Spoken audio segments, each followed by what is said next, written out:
And you guys are right. And it was, you know what, watching that episode and watching your review, it was very educational because Oh, I learned a few things. We should talk about the tape measure scene as well later on. There's a few Oh, things we're that gonna yeah, get we there, are. my brother. Yeah. We are getting there. um, but insofar as the ending, basically the way that the script was written, and I know that you guys had some thoughts on this, but the original script, Olivia does propose to Alexander at the end, and our reason for this, don't get me wrong, I hear you. We're doing Well, disappointed things Our too. the,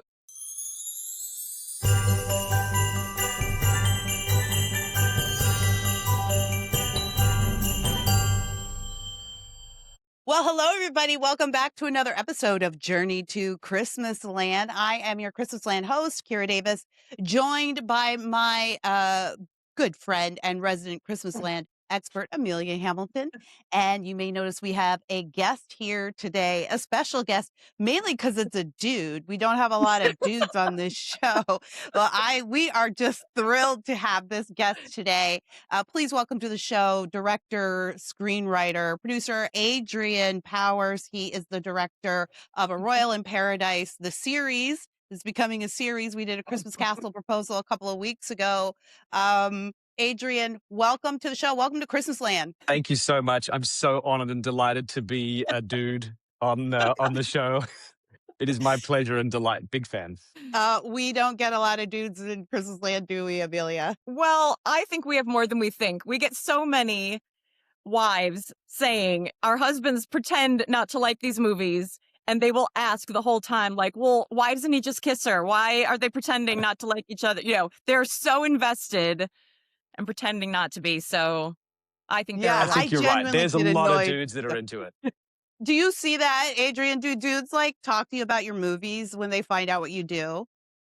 Well, I mean, I think what's nice is that these movies are so sweet and uplifting that I think Mhm. that when people do start watching them, they just get caught up in them. You know what I mean? And then they go, "Oh, I actually really needed that." I Yeah. mean, you know, it's the film industry, right? So it's like there's a lot of dudes making them.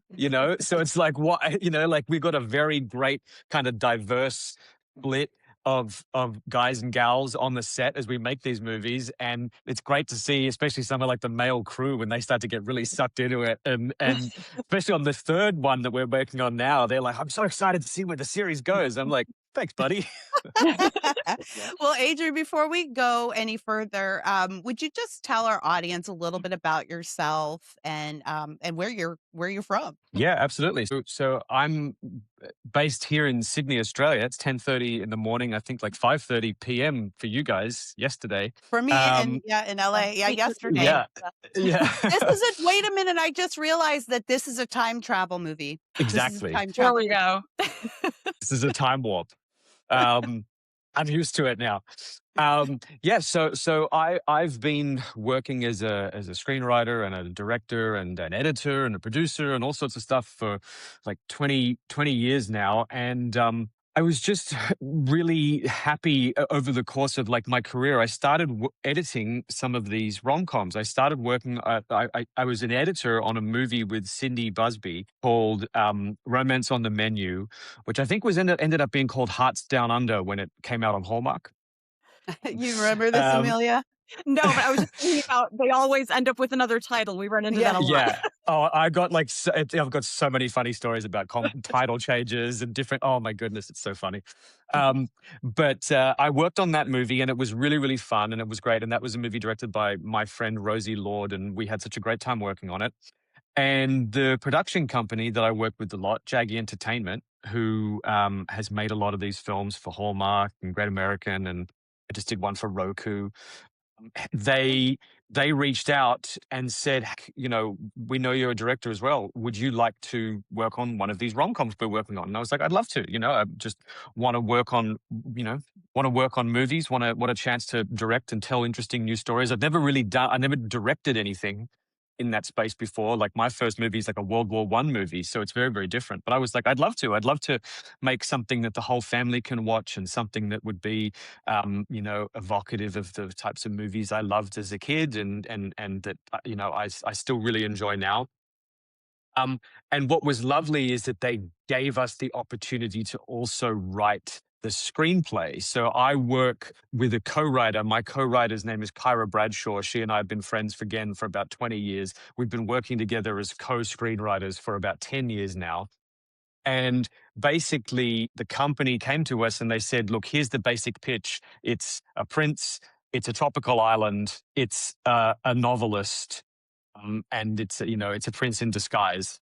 Those are the rules. Within those parameters, go and come up with a story, which is really, really fun because it's good to be given like, here's where you got to work in. And I like to say to it, like, we're in a very specific sandbox, but within that sandbox, we make the best sandcastle possible. Love it. And so we ended up making the first movie, which was just such a joy. It's called A Prince in Paradise in America. It's a Royal in Paradise in Australia. It's confusing. We had fun with that one. Yeah. And that was such a joy to make, and ended up doing well enough that we got a chance to do another one, Christmas Castle Proposal or a Royal Proposal, again, depending on what country you're in. And, in each one of these movies, Kyra and I were kind of cheeky because we bake in maybe a promise for a sequel at the end of it, So like we're literally working and writing more work for us. So we're just like, let's just bake a sequel at the end of this movie. So someone's like, what's coming? A royal wedding. And then so we're like, And so many of the fans at the end of this one. Yeah, exactly. So many fans were just like, so when's part 3 coming? And we're like, and now thankfully we're there. Fantastic. Well, I'm going to, Amelia and I had some questions for you. We'll see where this conversation goes, but I'm going to pitch it to Amelia because I'm really curious to see what is one of your questions. I asked her to write down a few. Amelia is like a fountain of knowledge and curiosity. So Amelia, what's your first question? Pitch it. Okay. Well, one of my first questions was going to be if you originally thought of it as a trilogy, but we've talked about that a little bit. Like you said, you keep writing in inconclusive endings, hoping for one more.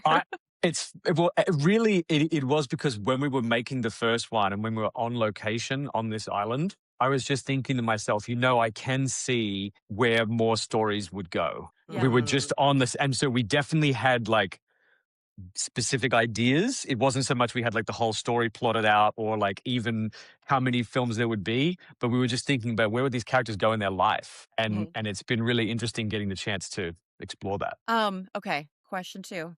I was thinking about the Torovian coat of arms. What would be in it? The Torovian coat of arms, it exists. I wondered if it exists. So I'll tell you what. So you can get a very quick sneak peek of it in A Christmas Castle Proposal when the Queen and Olivia are walking down the stairs and the Queen's like, you're going to have to talk at this party and memorize all the guest names and all this sort of stuff. You see it like very, very quickly. In Royal Wedding in part 3, you see it heaps. You see a lot of it. But what's in it, it's a beautiful coat of arms. Our production designer, Bradley Diebert, designed this amazing coat of arms. And it's a beautiful ornate shield. And at the bottom of it are 2 pugs. 2 little pug dogs, because Brad and I are both owners of rescue pugs. We love little pug dogs. And when we found out that we both did that, when he designed the coat of arms, he goes, what do you think of this? And then there's 2 little pugs. And I was like, oh my gosh, I love it. It's perfect. And so then when you see Prince in Paradise 3, there's all these paintings and stuff in the palace. Keep an eye out. There's so many pugs in these paintings. It's ridiculous. Oh, so there's some Easter eggs there. I am delighted by this. Everybody pay attention then. So look for the pugs. I feel like, this is a scoop. Well, now I need a follow-up. I need to hear about your pug. Yeah, what's your pug's name? We love dogs on the show. Is he here? We got 2. I got a girl and a guy. So this is Marley. She's my sweet little lady. She's 13. We rescued her when she was 4. Say hello. So she's my gorgeous little gal. And then over here, we got her older brother, the blind and deaf Paxton, who is a sweet old gentleman. And he's still kicking, still a lovely chap at 15. Wow. Oh, well, excellent. I would say hi, but he can't hear me. But I have a blind dog, too. Yeah, she can hear me. Oh, And Myrtle can hear us doing dog voice, not at her, and she won't know what That's was going on. hilarious. Myrtle knows we're doing dog voice. Why are we They can talking tell. to her? They can tell. That is hilarious. Well, Adrian, I do want to get into like the movie that we review, like A Christmas Castle Yeah. Proposal, because we have the Yeah. director on. But before I do that, I would like to ask about, because this is always something that we have a director here. We have to ask you this. We talk about this a lot.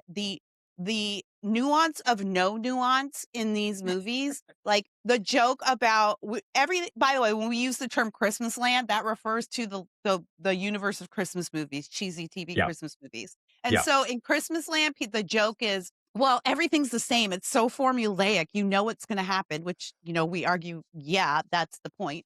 But we believe, that there's challenges in that though. There's a creativity in that, because you're dealing with creative people who are used to taking their ideas and expanding them and making them so huge. But this is a specific genre, and formula is the key. And so how do you, as a director and a writer, a creator, work within the formula and still deliver something that feels fresh and creative? Do you find that to be a challenge, or do you find it to be easier? Such a good question. I really wish more people kind of thought about it in those terms.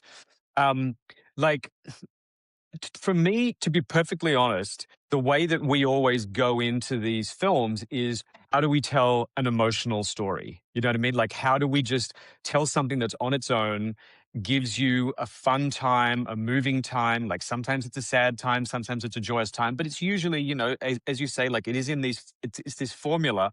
But those formulas work. For some people, it will always be the first time that they experience that type of story, that type of film. People come back to them because they love them, because they work, because they make them emotional. So I don't think there's really anything surprising about the fact that they're so successful and popular, because people enjoy having an emotional experience. And I think that even though when you're watching it, yes, a part of your brain is like, I know what's going to happen. And we definitely do our best to try to go, it's always a fun challenge to say, how do we operate within the formula, but still keep any opportunity to surprise people, or any opportunity to do something differently, or something quirky or funny or unique. So we obviously want to do that. But for us, it's always just about, who are the characters? What is their story? What is their journey? What do they want? These movies have always got, there's a romantic story and a romantic journey, but the characters also want other things. And, like, they're characters with wants and needs and dreams and hopes and stuff. And if we're authentic when we conceive of those things and deliver them in a way that is entertaining and fun and moving, it works. And I think people just, we're here to entertain, and we're here to give people a good time. That's what people want, And yeah, I've worked on movies that are perhaps, more challenging, or maybe more unique in some other ways. But those movies I get so much fan mail and correspondence from people over these movies who just say, thank you so much, I really enjoyed this movie, all the way to people going, thank you so much, I was in a little bit of a hard spot in my life, and this movie really brought me out of it, really, even just for a few hours. So it's actually a super rewarding movie to make. I'm actually really grateful and happy to be able to make them. That's amazing. And I think, yeah, for a lot of people, like, I know for me through COVID, just this was comfort food. All these types of movies, the Christmasland universe was comfort food. And I think a lot of people recognize that when they sit down. That's why they're engaging. That's why dudes go, I'm not watching that movie. And then, now my husband is like, oh, when's the next movie you have to watch? What are we? And I think Totally. that's why. Totally. And look, we always, with our movies, especially with the royal movies, because like we've gotten, with the Prince in Paradise films, like we're so, it's become so much of a family now, like everyone who works on them, because we have so much of the same crew, and we have obviously the same cast. Everyone becomes so united and kind of determined to make the best possible thing, So with all these movies, no one's ever just going, it's a formula, that'll do. Like, they always want to make it the very best it can be every time. I like to think that our movies kind of reflect that, because we really do care about the audience, when we're making them. It's simultaneously like, we've got to make sure that you deliver what the audience wants and what they expect. And if you can surprise them and give them a little bit of a, like a twist or anything that is outside of that, that's all the better. That's kind of the fun challenge. Adrian, I just want to say that mission accomplished. You can tell that you guys loved making the movie. And Thanks. sometimes we watch movies where it does feel like there was probably tension on set, or it was too cold, maybe the environment was bad, all kinds of reasons why a shoot is not going to be ideal. And sometimes that bleeds through. My husband's a cook Yeah. in the house, and I always say, how do you make your food taste so good? I'm just, bare minimum here. And he says, well, because you got to make it with love. You make it with love. And that shines through in the cooking. And I think your cooking is made with love. And you can see that. Amelia, pitching it to you. What are your thoughts here? What do you got going on upstairs? Yeah, well, I was just thinking one of the things that I love that's a little bit different about the royal movies too is there are a lot of genuinely funny moments that you don't always get in Christmasland movies, and that we always appreciate. I feel like this is one that I was texting Kira pretty quickly into the movie going, this is something different. This is something special. I'm actually laughing. A lot of them I enjoy and they, make me feel warm and fuzzy inside. But there were some really genuine laughs that I also appreciated. So I really appreciate that. We do try again to do that. I mean, like it's rom-com, you know what I mean? Like we really want to get, I think as well, funnily enough, that's, to take it back to refer to like the dudes in the audience. I think the funnier you can make it, like the more like the guys can kind of come along with it, because like if you laugh at a movie, if it entertains you, makes you laugh, you instantly like the movie and you instantly are going to give it a little bit more. So we want to make sure that everyone's entertained as much as they can. I will say that like Kyra, my co-writer, she is like, she's such a witty, funny, even when it comes to like slapstick stuff, like Kyra's like, never underestimate the value of someone, like having a bit of a slapstick physical comedy moment. It can be so funny if it's done correctly. yeah. And Rhiannon Fish, who plays like Olivia in these movies, she has such good comedic. What's amazing about Rhiannon is that she is. So, say again. Because her facial expressions are so funny. Oh my gosh. I say that to her all the time and I go like, I want to make sure that I don't sound weird saying this. You just have the most amazing face. Like, like just the way that you can communicate. You can say something, you can say so many things. But what's really interesting about Rhiannon is she gets incredibly serious about comedy. She'll be like, I think we should do this. I think this will be the funniest way to do it because of this. And when she suggests these things, you listen because she's always got the best instincts and she's always right. Yeah. And some of the moments are so real. Like the funny moments are the one that stands out to me from the first one is when Olivia, I'm the best friend. I'm wanting to say Kelly. Katie. There we go. I was like, that's not quite right. And they're talking about the men behind their menu. And I was like, so real though. Honestly, right there. Honestly, one of my favorites. Kyra wrote that moment. She goes, I know this is silly, but I think it'd be really funny. And I was like, I think it's great. Then we got to set and the design team had done these giant menus, like they were these, and we were like, look, you know what? Let's lead into it. And that's so many people's favorite scene. It always gets a laugh. And I was just like, Kyra, gold. So good. That is so again, funny. Those things were from the writing to the acting to the props. Like everybody just went for it. Yeah, 100%. And again, Kara, who plays Katie, that was so like she really had to sell that, like to just Kyra? that best friend that's just No, it can be confusing. So there's Kara who plays Katie, and then there's Kyra who's my and then we had Kira. And now you're Kira. We had a Kira on the most recent movie and a Kiara. God. So it's just like, guys, this is too much. It's too much.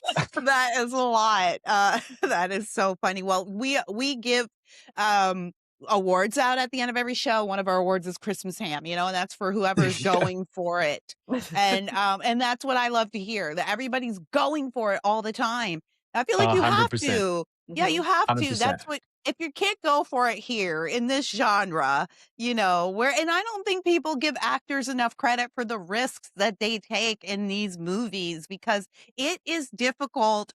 I'm a former actor. I guess I'm kind of an actor now still, but it's not my main job. But as an actor, you have to be willing to look weird. You have to be willing to look bizarre. And the actors that aren't willing to do that, they're the ones that give you that stiff performance, that I call it Kim Kardashian performance, where it's like, I don't want my face to look weird.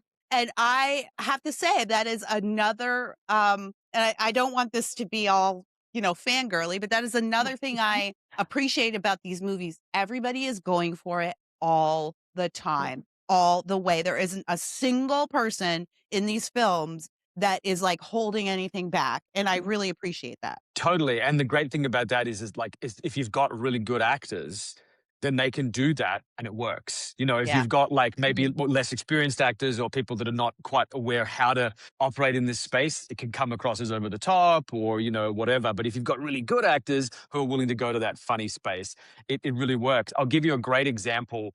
In Christmas Castle Proposal, there's the scene where Olivia has to do this like Zoom conference thing, like this book launch thing on her computer. We love that And scene. she pretends that the computer freezes.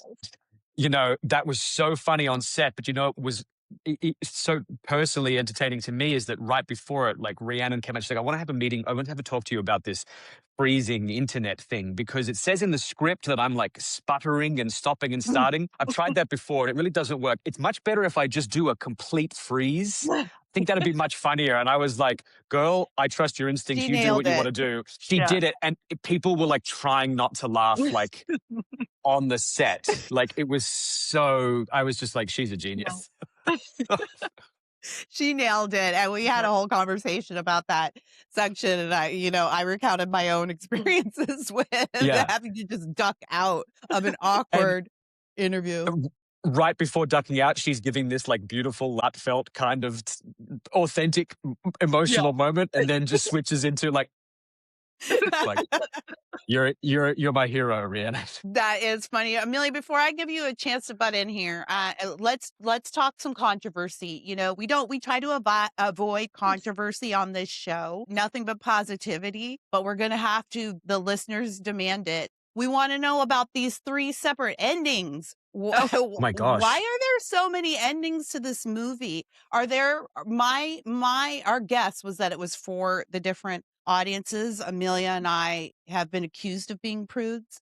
We just, we just call ourselves Christmasland, Christmasland approved. But there were 3 different endings. Please explain this to us. Well, there's only 2. I don't know where 2. the idea of there being a third one. And I also knew this was coming after watching your episode. I was like, this is definitely going to come up. And you guys are right. And it was, watching that episode and watching your review, it was very educational. Because I learned a few things. We should talk about the tape measure scene as well later on. There's a few things. We're going to get there, my brother. We are getting there. But insofar as the ending, basically the way that the script was written, and I know that you guys had some thoughts on this, but the original script, Olivia does propose to Alexander at the end. And our reason for this, don't get me wrong, I hear you. The reason for this was that because for us, when we are writing the stories, it's always about like the character journey, right? And what is the internal, like emotional growth of the character. And again, like some people might be like surprised that, we treat these movies like any other big movie, like everything is incredibly thought out and we plot the journeys and the arcs of all of the characters. And for Olivia, whose journey in this movie was about kind of reckoning with are we ready? Like, I love him. It's not about not loving him. It's not about not wanting to be with him, but are we ready for the commitment of marriage? And is he capable of spending the time? Her journey was to come to the place where she feels so safe and so ready to take that step that she is the one that proposes to him. And his journey was also about making sure, wait till you're ready. And his real story was really about, how to prioritize. And you got to prioritize, Olivia first. And when we were working with Great American on this, they were like, now look, our audience is going to want him to propose. That's just the way that goes. And I completely understood that. And our producers said, look, we're going to shoot 2 versions because we know that there's going to be some folks and some services who are going to want both. And so I was like, great, no problem. I'm very happy to do both because you got to give the audience what they want. And, Great American were 100% correct, but that's what their audience wants. And you guys are the proof of that. What was so funny was that we ended up shooting both. And on set, everyone was like, oh my gosh, like they're both so good. Like we don't know which one maybe we should just like pick one and like only lock into that one. But it was really, really good because I'm so happy with how both work out. And, I think if you were to ask me, like, what's the official, like if in the universe of Prince in Paradise, what's the definitive one? It's the Great American version. Like that's the actual, and look, you'll see that. And that's reflected in the third movie.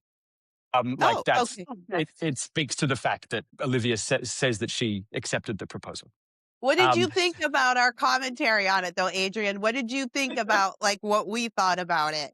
I thought that it truly, because like for me, again, it's about what does the audience want? What's the most satisfying ending for the audience?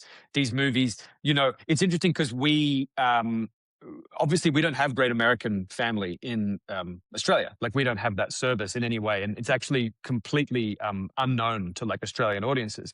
So these movies come out under different platforms and different services throughout the world and throughout here in Australia.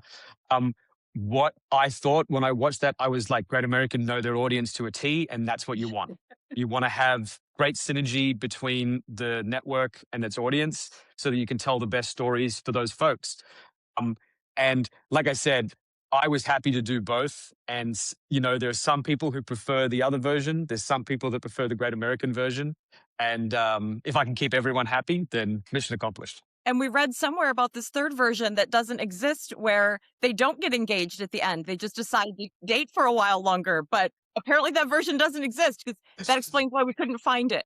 That version never happened. There was always a proposal at the end of the Okay. movie. Well, it's in the title, right? Like, Right, yeah. Well, he I does was like, No that would be way. a real he does betrayal. propose. The title doesn't say that there's Yeah, an who? engagement. In secret, when we were making the movie, we actually all had this secret in joke that the royal proposal, the proposal in the title is not even the wedding proposal. It's Alexander proposing that Winston take over the foundation. That's the There we go. actual, it's like, I have a It's just proposal for you, proposal. Winston. It's like, so that's the secret real title. I would have been so angry. I would have been so Okay, angry. speaking of that phone call, it was our Frenchie Sandy moment from Greece.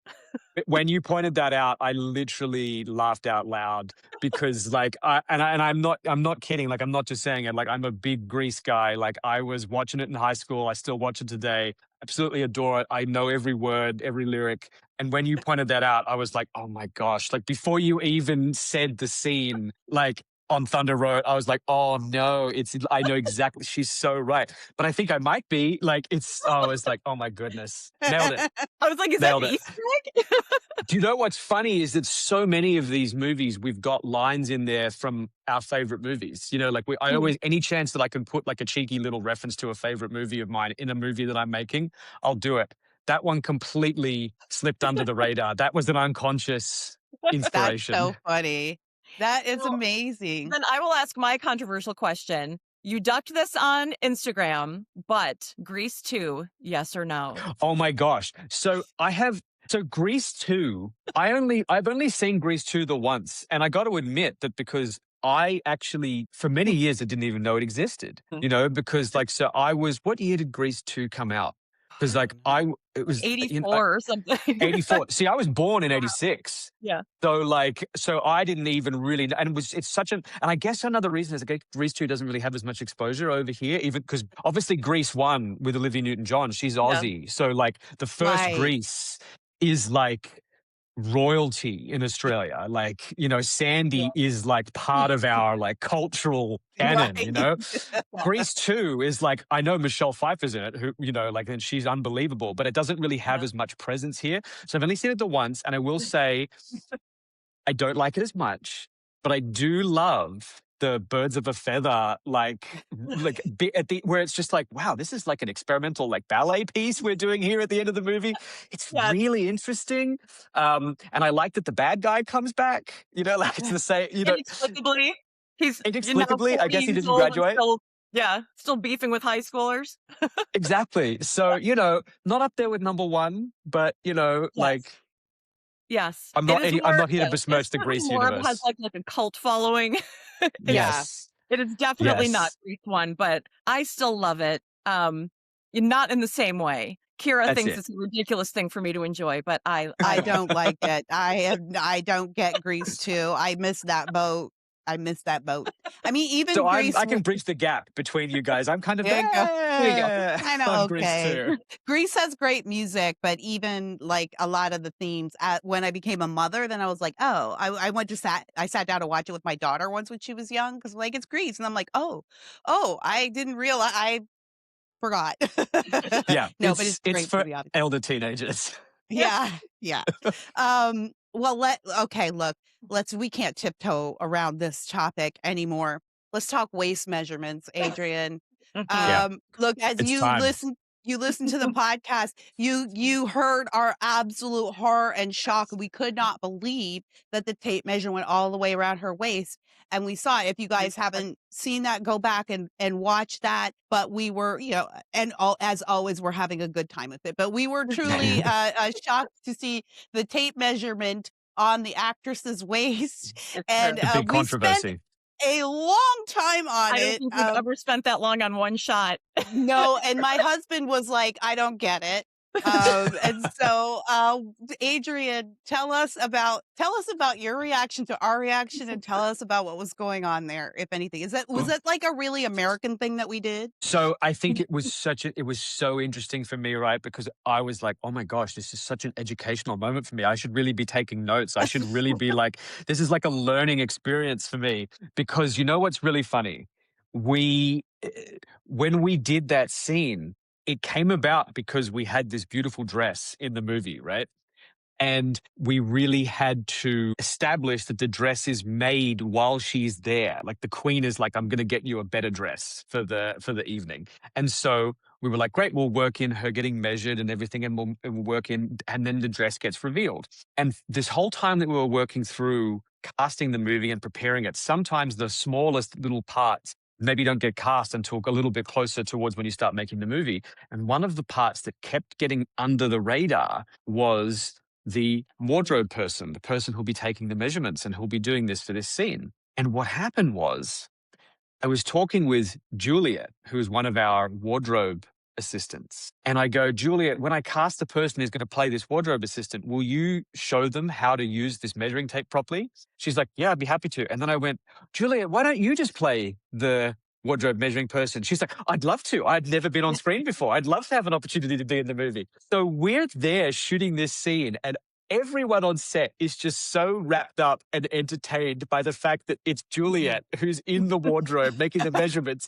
No one's paying attention to the fact that we're seeing the measurement thing. We're all just going, yay, Juliet, we're so proud of you. And she was just like, should I do another version? Maybe I should say some dialogue. And I'm like, okay, Juliet, okay, we got to move on now. And then we cut it into the movie. And, so Juliet and Rhiannon didn't say anything. My editor, Pip, she cut the scene together. No one said anything. We showed it to Great American. Didn't say anything. No one said anything. And then I watch your podcast and I go, we don't show the number, do we? And then I literally open up the thing and I was like, I've watched this movie about 350 times and I have never noticed that so let me tell you something, guys. You've got my solemn pledge. That's never going to happen again. I have learnt my lesson big time. Thank you. Thank you. Our work here is done. Yes, it is. I feel like this is like the whole purpose of our show. And I mean, it was hysterical how we both noticed it, but I hope, congratulations to Julia. Yes. Was that, That's right. congratulations to her. That was a great lovely performance. job. Excellent you did a measuring. lovely job.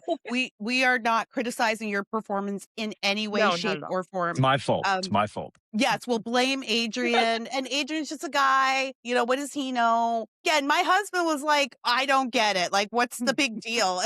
But for women, there's just a lot of comparison. We did have a couple comments from women also being like, why are you mad? So yeah, I think for women, we just feel like girls watching that. I mean, Rhiannon is so gorgeous. You can't help but want to. I mean, this is part of why we watch these things. You can't help but want to compare yourself to this woman, this actress. Given the relentless positivity of Christmasland, it just felt like a moment that could be twisted a little bit for an impressionable mind. Totally. We might be it's big like a boots. no, it's like so I think the key takeaway is you can tell the story without that. You know what I mean? Like you can show her being measured for a dress without Yeah. needing, like you can get away with it. All you do is move the camera up half a foot. You know what I mean? Like you can Yeah. I so mean, do it. yeah. I think both of us were completely expecting show the measuring tape going around, but just don't show the number. Yeah. Because But that was So it's a there, learning yeah, experience for Kira yours truly. especially loves a dress reveal moment. So I mean, and we all do. Everybody loves the dress reveal, but Kira just really, yeah, that's my Kira loves favorite. it. That's money shot for me So every time. we see the seamstress moments plenty, but yeah, we just weren't expecting the number. Well, thank It's you for clearing that up. Yes. and lesson learned. Let me tell you, there's some things I ain't gonna forget next time. That's so funny. I'm so glad you're a good sport about it. We're a good sport about it too, obviously. I mean, at the end of the day, there's no negativity in Christmas land. But it's actually really awesome to be able to get that little nitpick, like a dress, I Little feel, tiny and thing, have yeah. an explanation for it. Amelia, we're sort of, well, we got a little bit of time left here. Take All it. right, Amelia, what's on your mind? I actually do have a question, but I've been talking for a while, so. Well, I'm actually more interested in anything that we can find out sneak peeks for what's coming up in the third installment. Great question. I mean, there's not much I'm allowed to say, but it's been. There's a few general things I can say. I mean, first of all, I'm so happy with the film. I mean, we are still making it right now, but when Great American reached out to us and said, we want to do a third one, there's been so much fan demand that we want to continue it. I was just so excited. We already had kind of a story worked out because again, we had this sense of where these characters would go, and we really wanted to just say, okay, we want to do almost like this is our chance to do the ultimate Prince in Paradise movie. We want to take everything we've learned from the first two films and bring them home, and truthfully also like take on some of the feedback that we've got on the other movies, like take all these things that we've learned and just apply them to make the best possible movie. And what's been fantastic is everyone we've shown the movie to has absolutely loved it. They've just gone absolutely bananas. I think it is the most beautiful. I think it's the funniest. I definitely think it's the most romantic of all of them. It's been great because we've got virtually all of the characters from the first two movies back. And really having just like amazing experiences and telling this beautiful story.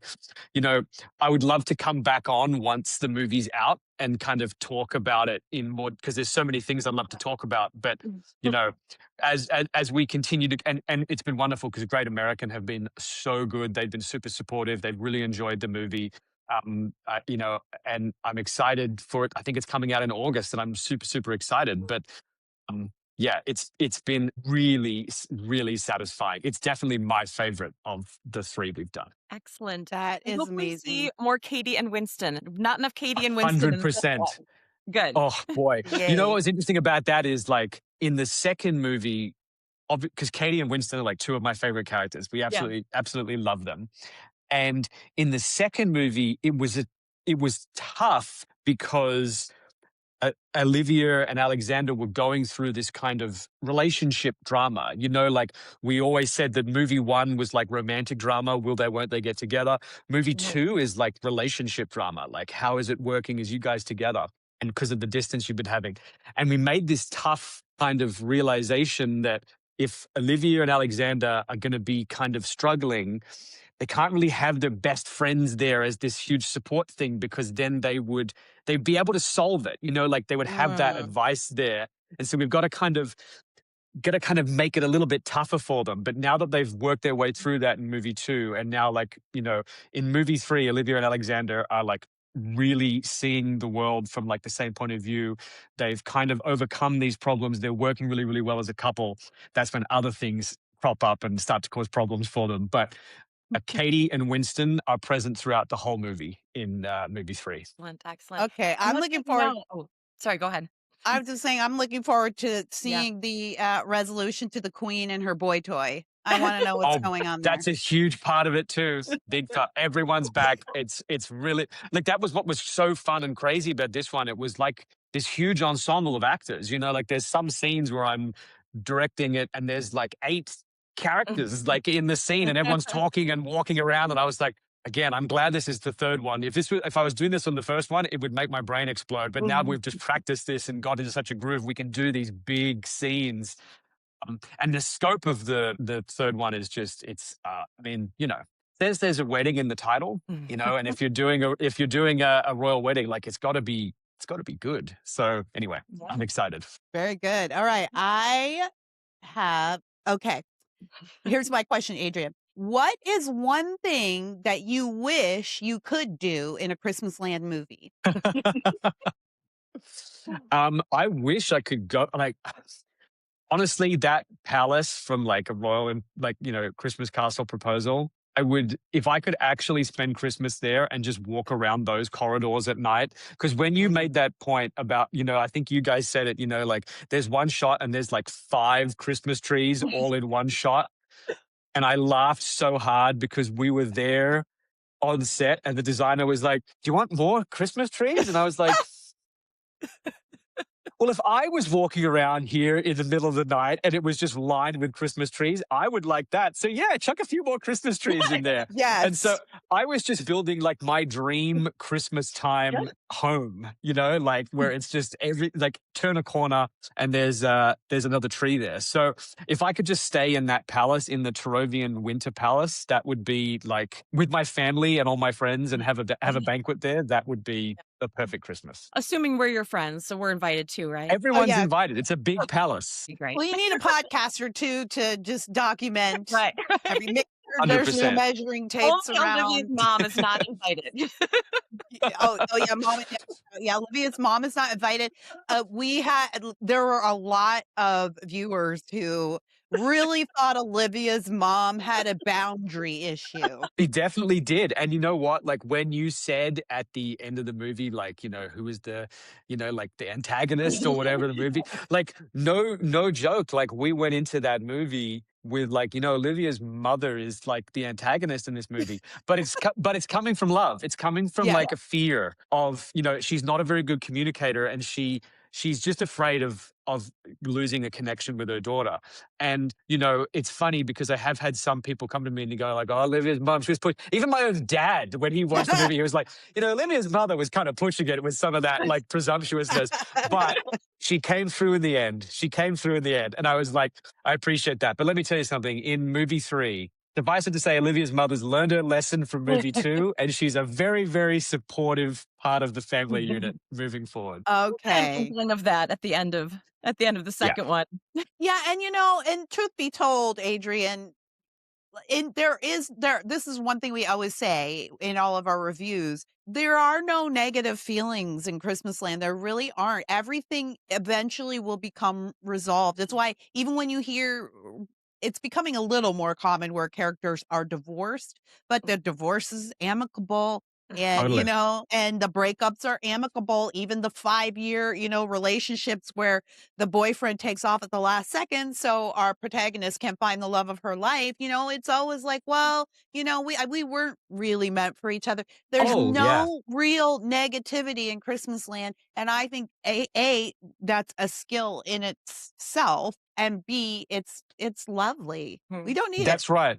That's the thing, like, and Great American were like, you got to make sure this can never get into like argument. Like, it's really got to still be like, it can be bumping, like, like people have got different point of view, or there can be some, but you got to make sure that there's no, they're never fighting or anything like that.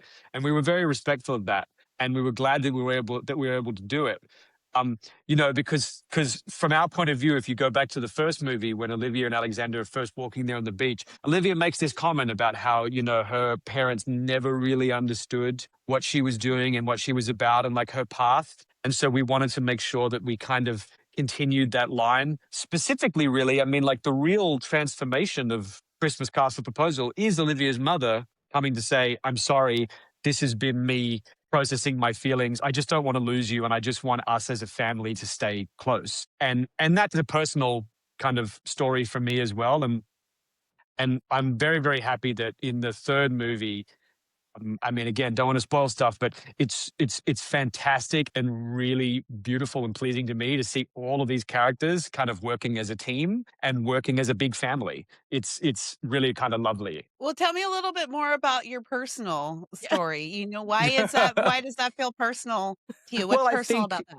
just just the sense that I think Christmas for a lot of people, the holidays in general, but Christmas, I mean, like almost universally, is just that opportunity. Everyone comes together. That's why, I mean, because we wanted to do it as a Christmas story from the very beginning, because it was this opportunity for everyone to come together, but also because like sometimes maybe that's the only time you see certain members of your family or friends in a year. It's a wonderful time that unites people. I've personally, had an experience where, you don't see certain members of your extended family until that season, and you realize how much life changes for people in those intervening Mhm. years. And that you realize, oh man, I should go see them more often, or I should call them like throughout the year and not let it wait so long.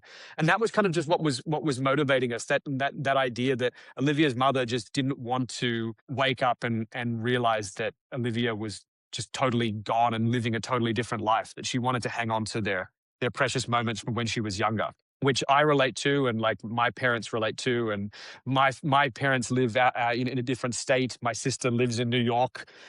So our family's really far flung, and we sometimes only get to see each other at Christmas. So just drawing on that kind of stuff, and how sometimes that's the season where you finally can kind of say what you want to say to someone if you haven't seen them for such a long time. And isn't that really what Christmasland is? It's sort of 100%.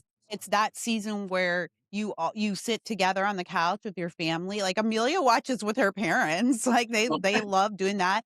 My husband and even my kids at Christmas time will pop in.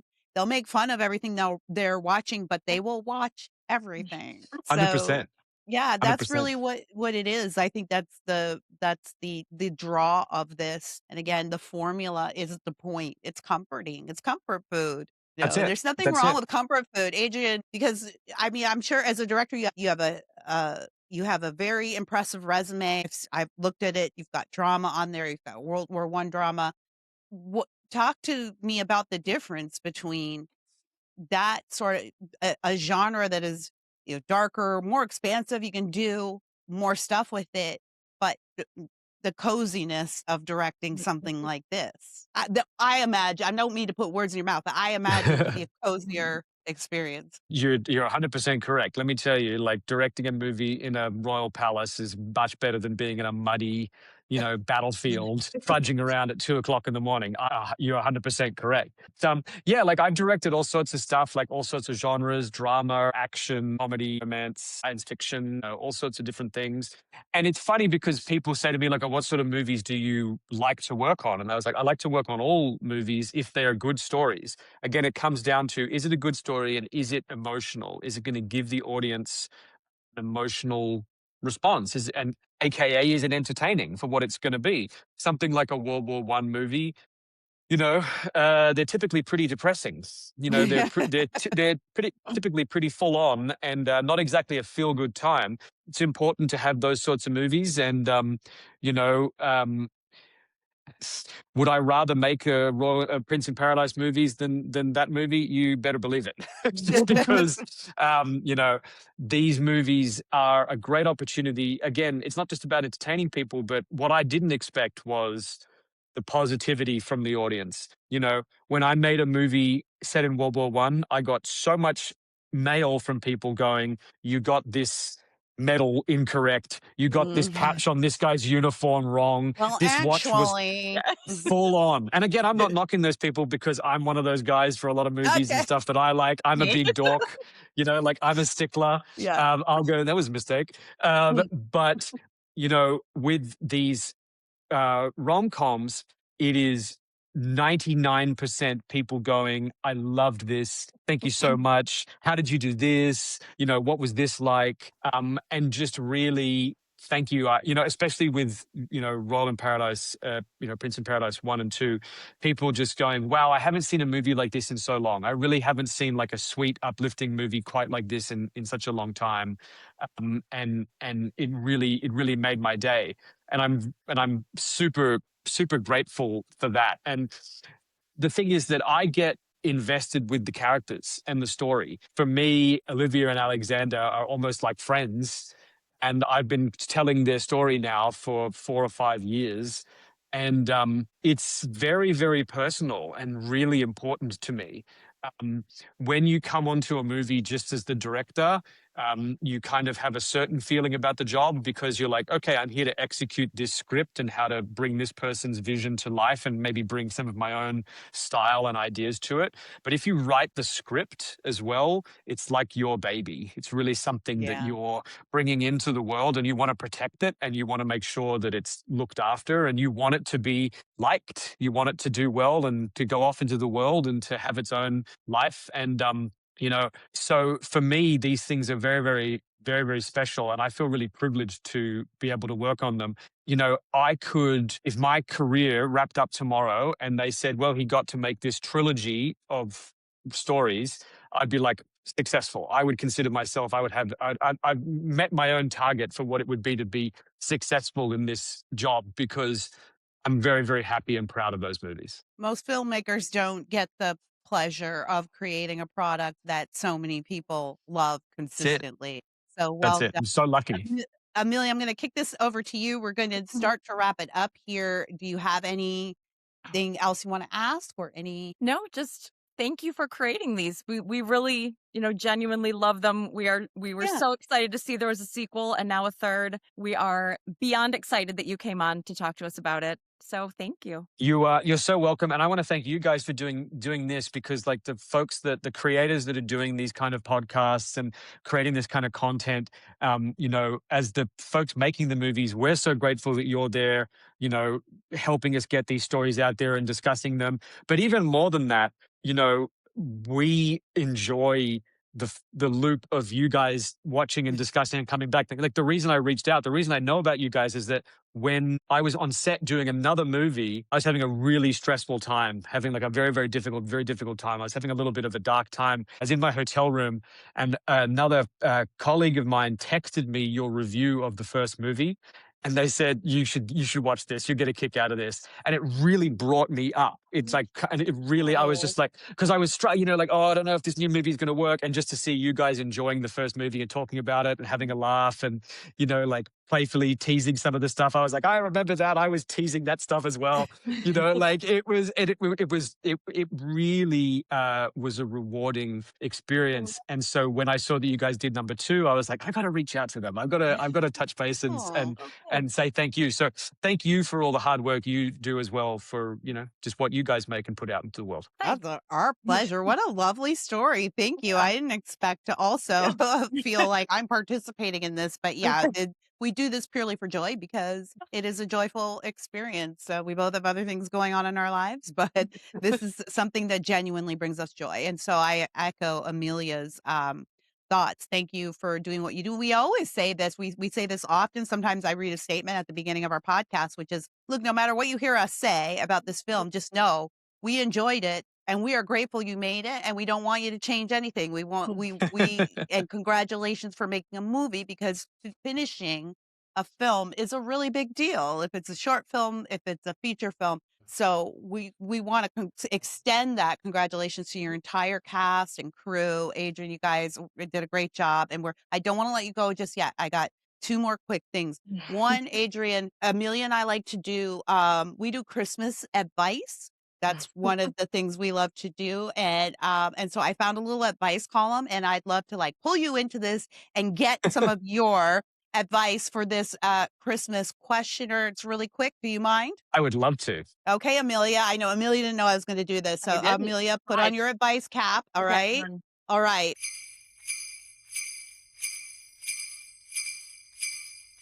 This comes from a woman who is My word. 49 and her boyfriend is 39. They got into a fight over Christmas gifts. What's the proper etiquette here? Okay. My boyfriend is angry with me because I don't want to buy him a $1,000 Christmas present. Earlier this year, he spent about $700 on my adult son and about $700 on me, early Christmas gift, and my birthday was last week. He took me out for a nice dinner as well. Overall, he does make more money than me, and he is very generous with me, but I never asked him for a thing. I appreciated everything, thanked him, and I always reciprocate when I'm able. We never agreed to match spending or exchange gifts based on dollar value. Now that Christmas is coming, he says, I'm ungrateful because I won't spend $1,000 on him.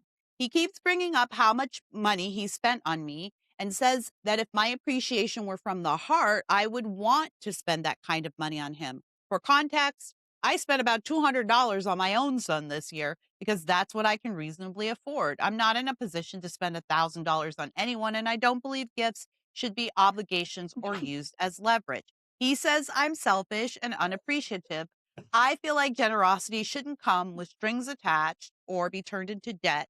I never said I wouldn't buy him a present, just not something that expensive. He's being very mean and actually, and we don't like that in Christmasland. Oh no. He's being very mean and actually said, well, you have a credit card, saying I should just charge it and pay later. Okay. I just like Amelia's, I'm struggling with this already. I'm gonna throw this to Adrian first, Amelia, and I will let you wrap it up. Adrian, what is your advice? What's the proper etiquette here? Should this woman be aiming to match her boyfriend's generosity? I think this is a big red flag. I think this behavior is very questionable, or sus, as we say here in Australia.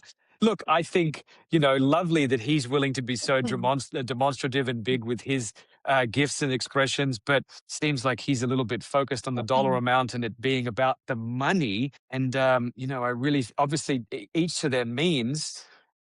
But most importantly, you can't expect things at Christmas. It's about the spirit, and it's about the human connection that we have for each other. And there are some people that can only afford the gift of their time and their compassion. So it just doesn't seem very on brand for Christmas to me that we would be doing these things. You do what you can, and I think as the old expression goes, it's the thought that counts, right? Yeah. Yep.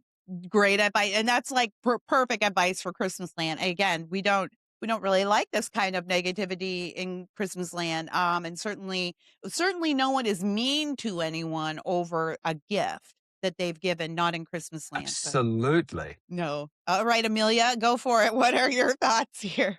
I just kept thinking, so she's saying that he spent $1,000, but I think the real gift was free, and that was showing her who he really is. So now she gets to throw the whole man away, save her money.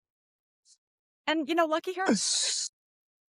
I agree Throw the whole completely. man away, girl. In Christmasland, we wouldn't throw him away. We would just give him to No, like and he the would learn shop his owners. lesson, and, Yeah. Or maybe he would just New go, year, new you, girls. Like, seriously, that's but I can't imagine what redeeming qualities this person might have that would make up for this. But just use your credit card. What? No. yeah, go into debt for Just me. go into debt. No. What world do you think we live in? Like, what are you talking about? Like, that's just insane. No. So yeah, red Yeah, flag. Like red flag. $1,000. What do you? No. I would No, actually be no. really uncomfortable with a $1,000 Christmas gift. You would Totally. be? Yeah. Oh, not me. You can give me $1,000. Adrian, I don't even know you, but if you want to give me $1,000 Christmas gift, I will If I knew gladly the take that. person couldn't afford it, You'll or get use my my credit thing. card. If I knew a person was good, listen. If I was in this situation and my partner was super wealthy and could afford it, I'd be like, sure. Yeah. Let me send you some links to Louis Vuitton. There you have it. But But situation where the person was going into debt, I would not be comfortable with that at all. Clearly, Kira is. I will text her husband later. Let him know. if I was in this situation and my wife gave me $1,000 gift, I'd be like, babe, no, just put it in the bank. What are you talking about? Like, this is absolutely wonderful. Let's just put it in the bank and stave it away for a rainy day. Yeah. Exactly. Yeah, we certainly don't agree with incurring debt, but I really don't have any moral qualms about accepting expensive gifts from people. And Amelia, expectations set for this Christmas. I'm just saying. I'm going to All let right. you down right now. I want to wrap it up. Before we go, Adrian, I was wondering if you would just do us the quick favor of doing just a quick promo for us. I'm Adrian Yeah. Powers, the director of Christmas Castle Proposal, and just say something nice about Journey to Christmasland, if you would, on cue when you're Yeah. ready.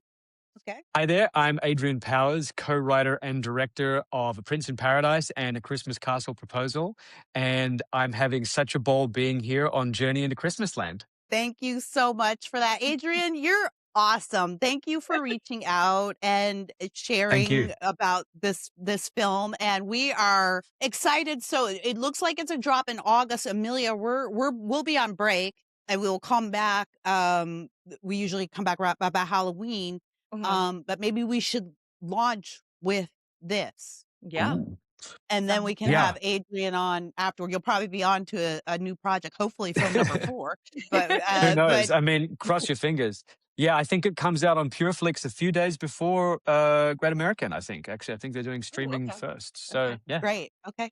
But I would And love we'll to be come waiting. back and we'll talk be about it. camping out outside of Great American headquarters demanding movie 4. Yeah, we'll be out there with our Thank you. signs. We're going to organize a peaceful protest.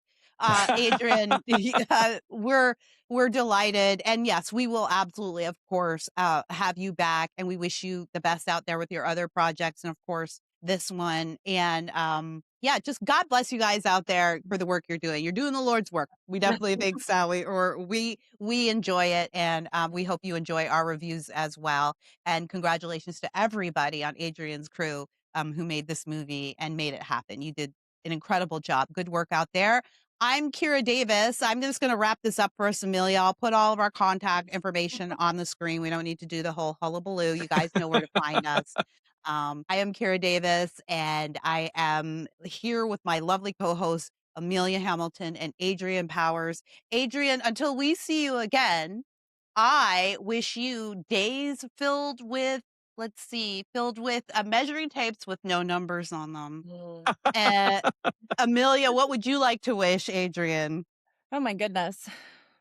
I wish you an endless franchise of this movie, of this story. Thank you. Thank you very much. Would you I like hope to be I hope still a both. Christmas wish? I bestow upon you guys the Christmas. Please continue just to make this great show and to entertain all of your lovely fans. And yeah, I can't wait to tune into the next episode. Oh, absolutely. Adrian, Amelia, Merry Christmas. Merry Christmas. Merry Christmas.